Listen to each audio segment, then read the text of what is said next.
अगर आपने अपनी जिंदगी में ये सोच रखा है कि मुझे अपनी मंजिल तक पहुंचना है, मुझे सक्सेस होना है, मुझे अपनी लाइफ को एक बेहतरीन तरीके से जीना है, तो याद रखना मेरे दोस्त, कभी भी चलते समय और मेहनत करते समय किसी के बहकावे में मत आना। वो इसलिए क्योंकि यहाँ बहकाने वाले लाखों होते हैं और तुम्हारे हाथ को थाम कर तुम्हें हौसला देकर तुम्हें आगे बढ़ने को कहे, ऐसे यहाँ बहुत कम मिलते हैं। मुझे नहीं पता, लेकिन लोगों को तुम्हें आगे बढ़ते हुए देखकर क्यों डर लगता है। वो क्यों नहीं चाहते हैं कि आप आगे बढ़े, वो ऐसा क्यों चाहते हैं कि आप उनसे पीछे रहें। लेकिन जो भी है, लोग यही चाहेंगे मेरे दोस्त कि तुम कभी आगे ना बढ़े। उनकी खुशी इसी में होती है और इसीलिए जब तुम उनको आगे बढ़ते हुए नजर आते हैं ना, तो उनसे ये चीज सहन नहीं होती और तुम्हें बहकाने लग जाते हैं। लेकिन तुम्हें उनकी बातों पर बहकना नहीं है। तुम्हें उस समय याद करना है कि मुझे सक्सेस होना है, मुझे अच्छी जिंदगी जीनी है, मुझे मेहनत करनी है। उनके बहकावे में आओगे तो जिंदगी में कभी भी आगे नहीं बढ़ पाओगे, ये बात याद रखना। चलिए आज मैं आपको ऐसे ही कहानी सुनाता हूँ। एक बार की बात है, एक बाप और बेटा घोड़े की सहायता से कहीं जा रहे थे।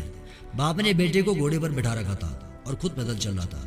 यह देखकर लोगों ने कहा, यार कैसा बेटा है जो अपने बाप को पैदल चला रहा है और खुद घोड़े पर बैठा है। लोगों की यह बात सुनकर बेटा नीचे उतर गया और अपने पिता को घोड़े पर बिठा दिया और आगे की राह पर चलते रहे। कुछ ही दूर चलने पर वापस लोगों ने उन्हें देखा तो बोले, यार कैसा बाप है जो अपने बेटे को पैदल चलवा रहा है और खुद घोड़े पर बैठा है। यह बात सुनकर पिता भी घोड़े से उतर गया। अब दोनों बाप बेटे पैदल चलने लगे। ऐसे चलते चलते कुछ दूर चलने पर कुछ लोग उन्हें फिर से मिल गए और फिर से वही कमेंट करने लगे, यार कैसे मूर्ख लोग हैं जो साथ में घोड़ा होते हुए भी पैदल चल रहे हैं।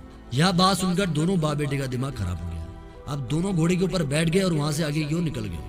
लेकिन कुछ ही दूरी पर कुछ लोग फिर मिले जो कहने लगे, यार कैसे निर्दयी इंसान है, साला दोनों घोड़े पर बैठे हैं, कमजोर घोड़े की जान निकल रही है, यार इनके पास कोई दया नाम की चीज नहीं है। ये सारी बातें सुनकर अब पिता को समझ आ गया कि अगर मैं इन लोगों की बातों को सुनकर चलूं तो मैं अपनी मंजिल तक कभी नहीं पहुंच पाऊंगा। आप चाहे कुछ भी कर लो, लेकिन लोगों का कमेंट करना कभी बंद नहीं होगा। इसलिए आपको किसी की भी बातों को नहीं सुनना है। अगर आगे बढ़ना है तो मतलब बढ़ना है, ये आपने लोगों को साबित करवाना है। यही आपका पहला काम है, अपने रास्ते से बिना भटके अपनी मंजिल तक टाइम से पहुंचना।